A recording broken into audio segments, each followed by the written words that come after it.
Thomas was alone. Wow, a weird first thought to have.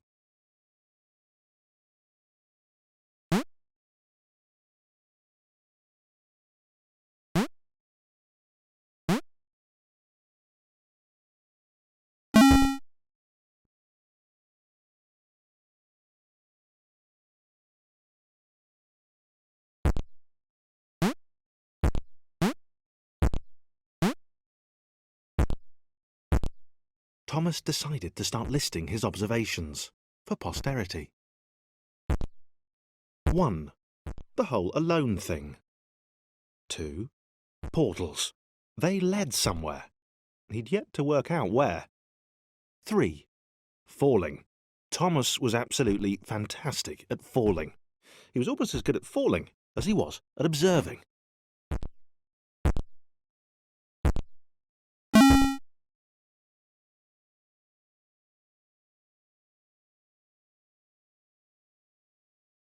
Okay, interesting. Thomas couldn't fall past this block. Think, damn it, think! What if there was some kind of inverted fall? Some way to... what's the word? Jump.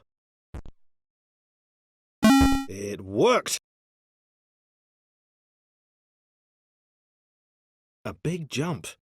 But Thomas noted there was no real danger in missing it. The world didn't want him to fail here. It was pushing him, but gently.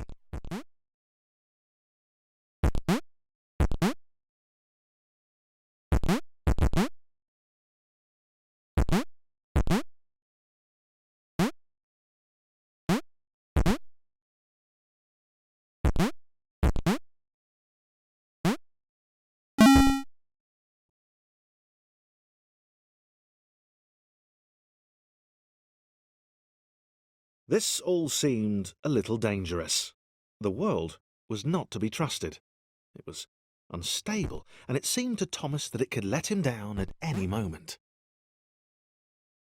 He was starting to suspect it might even be doing so on purpose.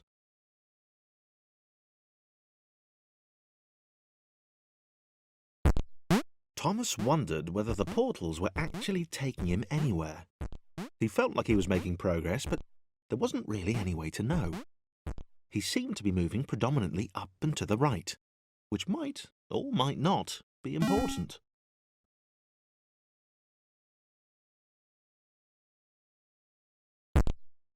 It might have been paranoia again, but Thomas could have sworn the world was becoming more complicated.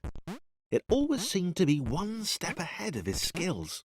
It had been designed just for him.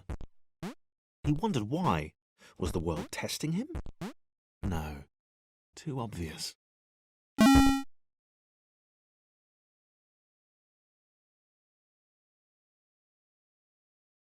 Something about the boiling, toxic, glowing water intimidated Thomas. He didn't like it. He certainly didn't want to swim in it. He made another mental note. 4. Water. Not good. To be avoided.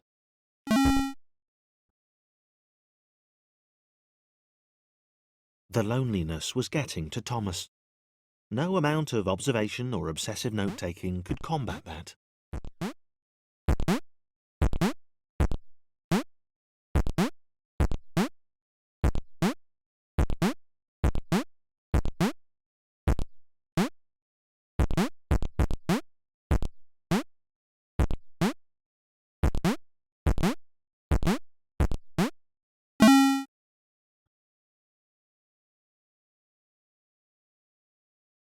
Thomas had a new theory. The world was training him. He could feel himself getting smarter. There was the mental list to consider. Over the minutes and seconds since his spontaneous generation, he'd become a pretty skilled jumper. He was evolving. He just wished he had someone to share it with.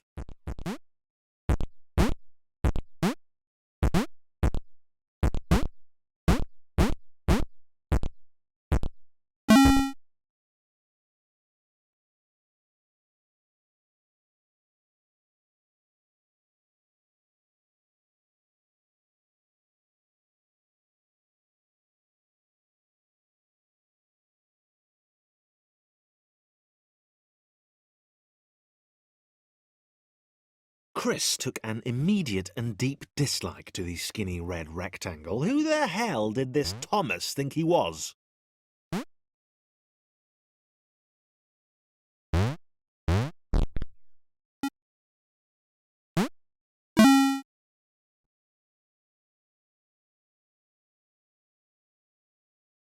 Chris had been doing fine. He wasn't the highest jumper, but he'd held his own. He'd even been graceful at times. Well, not technically graceful. It's probably the wrong word, but, you know, fine. There was that skinny little runt leaping about like he owned the place.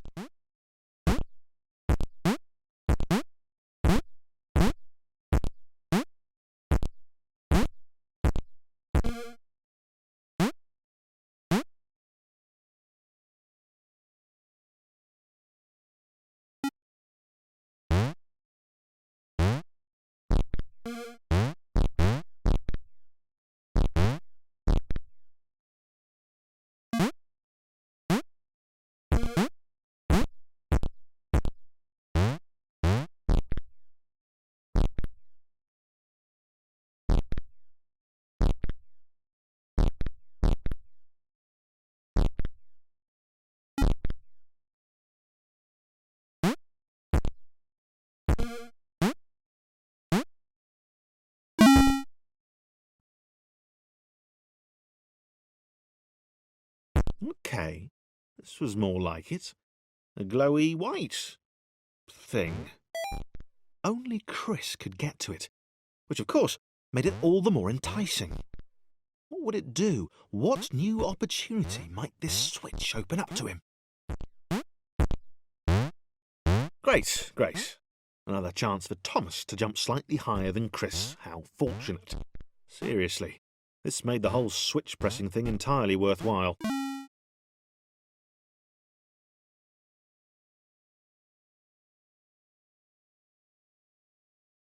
Was this good? Because on the surface, it did not seem good. Chris was pretty scared. Little Red seemed fine, happy to be on his merry little adventure. Chris couldn't shake the feeling that things had taken a significant turn for the worse since Thomas had joined him. Sure, he'd been able to piggyback his way to ever so slightly higher platforms, but where had that got him? Well, to ever so slightly higher platforms, which was sort of his point.